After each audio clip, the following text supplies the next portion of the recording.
തമിഴ്നാട് വാൽപ്പാറയിൽ പുലി പിടിച്ച 4.5 വയസ്സുകാരിയുടെ മൃതദേഹം കണ്ടുകിട്ടി.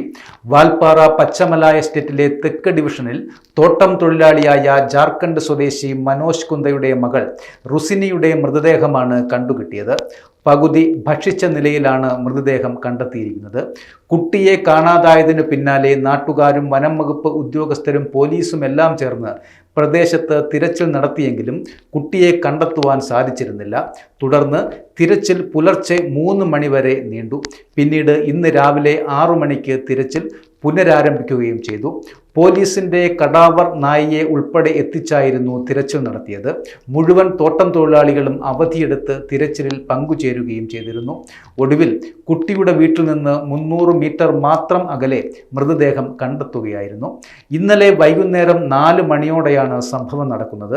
വീടിന് മുന്നിൽ കളിക്കുന്നതിനിടെ തേയിലത്തോട്ടത്തിൽ നിന്നും എത്തിയ പുലി കുട്ടിയെ പിടിച്ച് വലിച്ചിഴച്ചു കൊണ്ട് പോവുകയായിരുന്നു. തേയില നുള്ളിയിരുന്ന തൊഴിലാളികൾ ബഹളം വെച്ചുവെങ്കിലും പുലി കുട്ടിയുമായി തോട്ടത്തിലേക്ക് മറഞ്ഞു. പ്രദേശവാസികൾ പരിശോധന നടത്തിയെങ്കിലും കുട്ടിയെ കണ്ടെത്തുവാനായില്ല. കഴിഞ്ഞ ഞായറാഴ്ചയാണ് മനോജ് കുന്ദയും കുടുംബവും ജാർഖണ്ഡിൽ നിന്ന് വാൽപ്പാറയിൽ ജോലിക്കായി എത്തിയത്. അതിനു പിന്നാലെയാണ് ഇപ്പോൾ ഈ ദുരന്തം സംഭവിച്ചിരിക്കുന്നത്.